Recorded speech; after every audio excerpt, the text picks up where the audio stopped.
struggling single dad was rejected, then solved the CEO's biggest problem overnight. The rejection email arrived at 6:12 p.m., just as the microwave beeped and my daughter Emma slid her homework across the table. "Dad, can you check number 4? "Give me 1 second, Em." I stared at my phone. "Thank you for your interest. After careful consideration." Careful consideration. That was generous. I'd barely made it past the receptionist at Kestrel Dynamics before the hiring manager decided I wasn't the right fit. Too old. Too tired.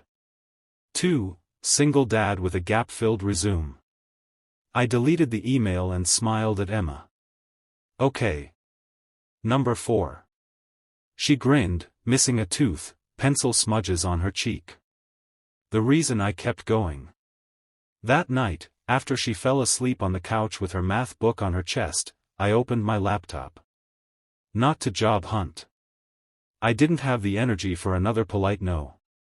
Instead, I opened the public tech forum I visited when I couldn't sleep. At the top of the page, a post was trending. CEO of Kestrel Dynamics admits, system outage cost us $40 million today. Root cause still unknown. I froze. Kestrel Dynamics. That Kestrel Dynamics. I clicked. The CEO himself had posted, rare, frantic. Their flagship logistics platform had collapsed under a cascade failure. Every internal team was working around the clock. No ETA. As I read the technical details he'd shared, probably too much, in desperation, something familiar tightened in my chest. I'd seen this before. 3 years ago, before layoffs, before my wife got sick, before everything shrank, I'd helped design a similar system. Different industry. Same architecture mistake. A recursive dependency hidden behind a scaling optimization. Invisible, until it wasn't. My fingers hovered over the keyboard. Don't, I told myself. I wasn't an employee. I'd just been rejected. This wasn't my problem. Then Emma coughed softly in her sleep. I typed. Not a pitch. Not a resume. Just a question. Have you checked whether your load balancer is triggering a feedback loop between Region C and the legacy billing service? 10 minutes passed. Then my screen lit up. CEO_Kestrel. Explain. I swallowed and kept typing. I laid it out step by step. The bottleneck. The silent retry storm. The one-line configuration change that could stop the bleeding long enough to patch the core issue. I hit send. An hour passed. Midnight. I rubbed my eyes, ready to shut the laptop. Then my phone rang. Unknown number. I answered. This is Mark Ellison, a voice said, tight, controlled. CEO of Kestrel Dynamics. Who am I speaking with? I stood up so fast I nearly knocked over the chair. Daniel Reyes. Daniel, he said, exhaling, we implemented your suggestion. Our system stabilized in 12 minutes. I leaned against the wall. My legs felt weak. You just solved the problem my entire executive team couldn't crack in 18 hours, he continued. Why didn't you mention this during your interview? I laughed once, sharp and tired. You didn't ask. Silence. Then a low chuckle. Fair, he said. Can you come in tomorrow morning? I glanced at Emma, asleep under her blanket. I have childcare constraints. Bring her, he said instantly. We'll figure it out. The next morning, Emma sat in a glass-walled conference room coloring while I walked a dozen engineers through the deeper fix. No slides. Just truth. They listened like people who'd been drowning and finally saw the shore. Mark watched the whole time. When we finished, he closed his notebook. Daniel, he said, I'm not offering you the job you applied for. My stomach dropped. I'm offering you a better one, he continued. Head of Systems Resilience.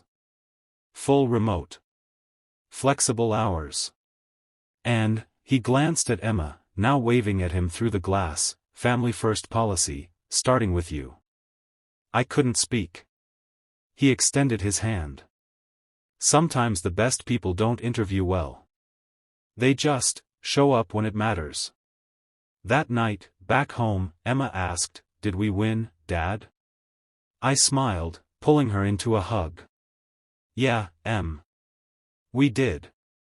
And for the first time in a long while, I believed it. Got it, you want more of the story, continuing in the same tone and stakes. Here's the next scene, deepening the transformation and aftermath. The offer letter arrived before dinner. Not an automated PDF. Not HR boilerplate. A personally written email from Mark.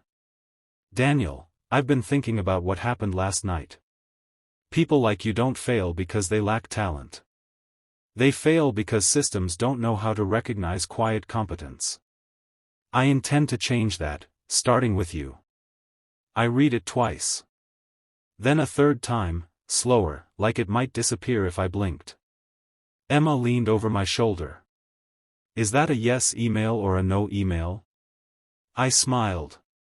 That's a yes email. She pumped her fist. I knew it. But the next morning, reality crept back in. Walking into Kestrel Dynamics as an employee, not a rejected candidate, felt unreal. The lobby was the same. The receptionist was the same woman who'd politely handed me a visitor badge days earlier without meeting my eyes. This time, she stood. Good morning, Mr. Reyes. Every head turned. I felt the weight of it then, not pride, not revenge, but something heavier. Responsibility. In the war room, the engineers looked exhausted. Empty coffee cups. Red eyes. The kind of fatigue that comes from fighting a problem you don't fully understand. Mark gestured toward me. This is Daniel. He's the reason you all slept last night. A few people clapped. One guy laughed in disbelief. I raised my hands. I didn't save anything. I just noticed where the system was lying to you. That caught their attention.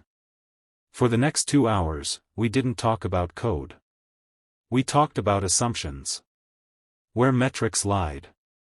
Where dashboards reassured instead of warned. Where speed had been chosen over clarity because clarity didn't look impressive in quarterly reports. One engineer, young, brilliant, nervous, finally spoke up. I flagged something like this 6 months ago, she said quietly. But it was labeled low priority. The room went still. Mark looked at me. I said, that's the real outage. By noon, the conversation had shifted. Not firefighting, architecture. Not blame, design. And when the meeting ended, Mark didn't rush out. He stayed behind with me.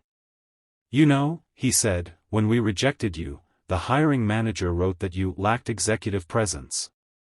I snorted before I could stop myself. I was worried about getting home before daycare closed. He nodded slowly. Exactly. That afternoon, HR asked me to review their technical interview process. I almost said no. Instead, I rewrote it. Less riddles. Less posturing. More real problems. Take-home scenarios. Conversations instead of interrogations. A week later, Emma and I had a routine. She did homework at the kitchen table. I worked beside her, laptop open, explaining outages in metaphors about bridges and traffic jams. One night she looked up and said, Dad? Yeah? Why didn't they want you at first? I thought for a moment. Because I didn't look like what they expected. She frowned. That's silly. I smiled. Yeah. It is. 3 months later, Kestrel Dynamics published a quiet internal memo. 0 major outages. System resilience up 43%.